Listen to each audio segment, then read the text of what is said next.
mga boss, mga idol, mga sir, madam, sino sa inyong palagay ang pinakamagaling na PBA basketball power forward sa kasaysayan?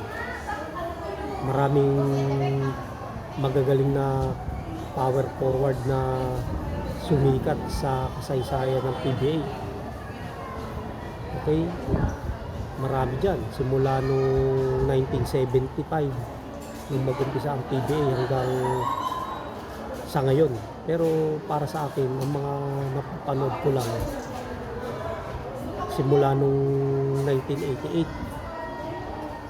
nung mag-umpisa ako makapanood ng basketball, ang nakita kong pinakamagaling ay si Alvin Patrimonio.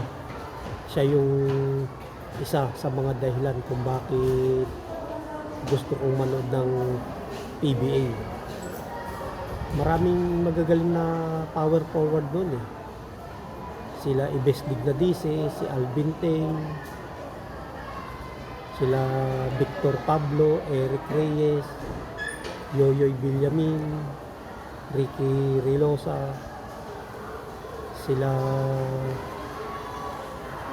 Jojo Martin, sila Jolie Escobar, Nelson Asaytono, Bong Hawkins, Noli Locsin.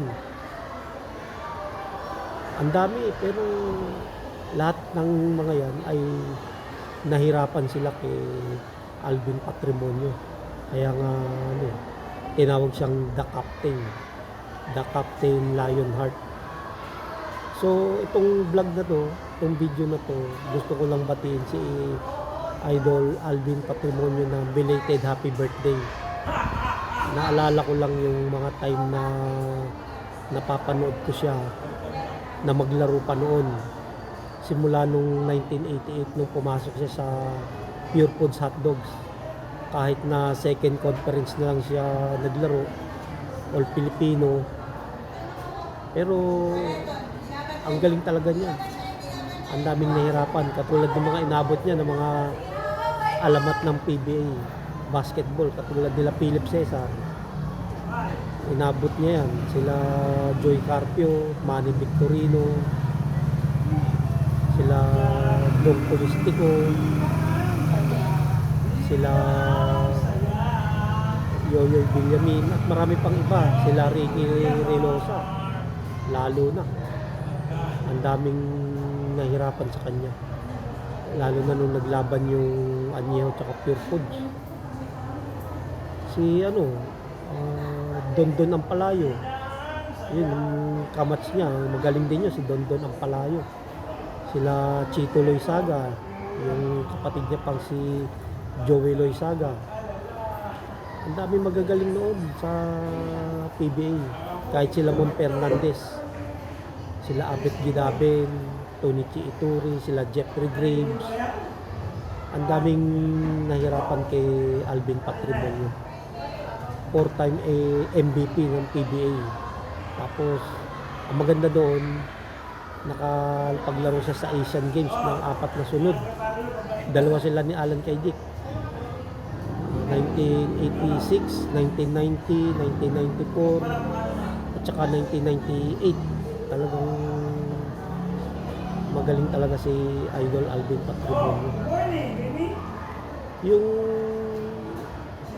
laban nila sa Asian Games, magandang panoorin yun eh. Lalo na nung 1990 saka nung 1998. 1994, 1986, maganda rin panoorin yun. Napapanood ko na lang yun sa YouTube channel ni Idol Alan Kaydik. Pagka may pagkakataon, nanonood ako ng mga nakaraang basketball games nila Alvin Patrimonio. Kasama niya si Jericho Diniera, Pure Foods Hotdogs. Kaya ang ganda ng PBA noon. Kasi mga sikat sa amateur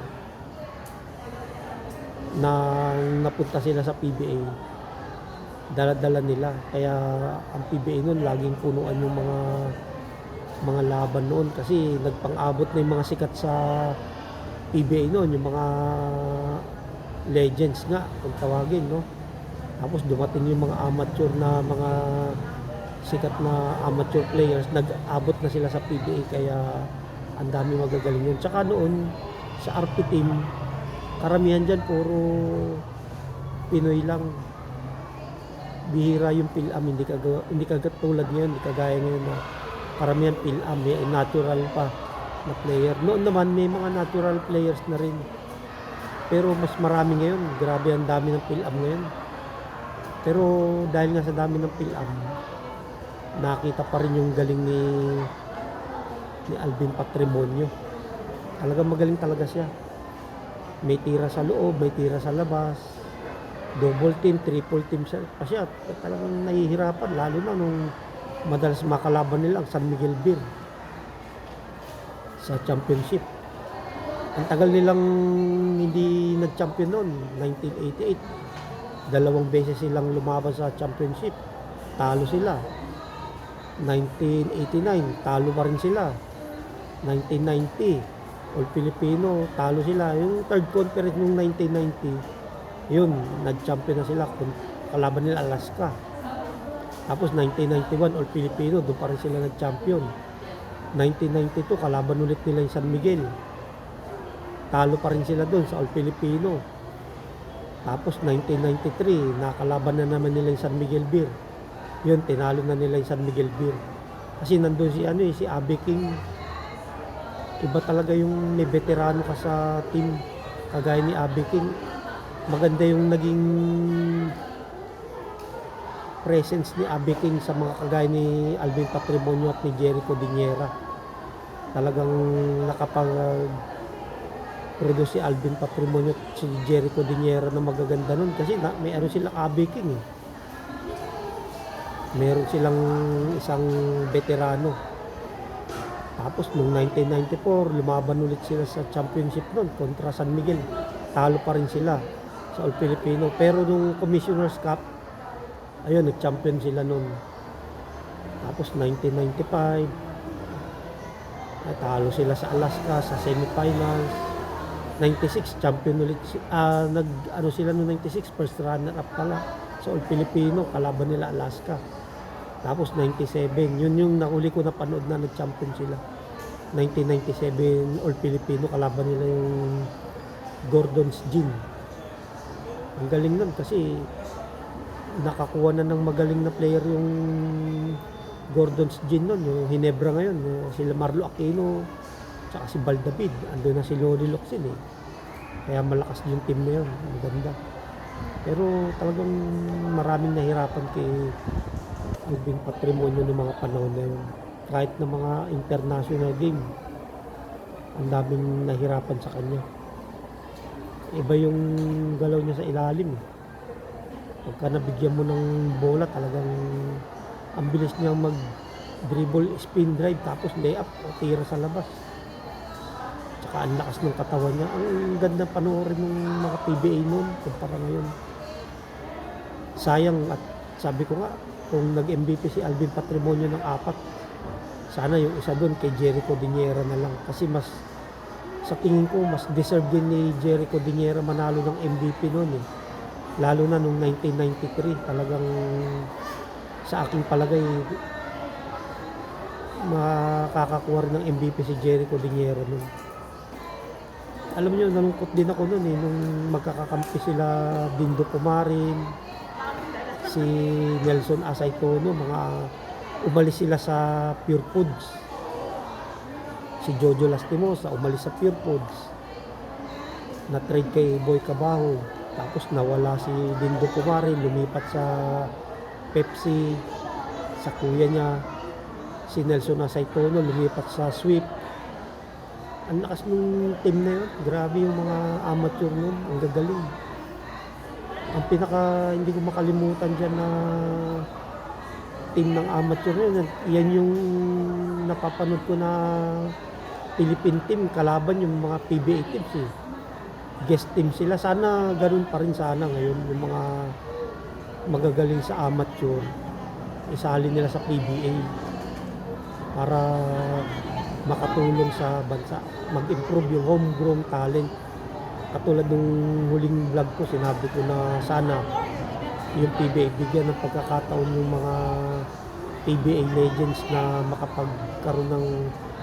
makapaglaro sa mga charity games para makatulong sa mga nabagyo, nabaha, yung mga nabiktima ng mga kalamidad. Kasi malaking tulong sila sa ating bansa.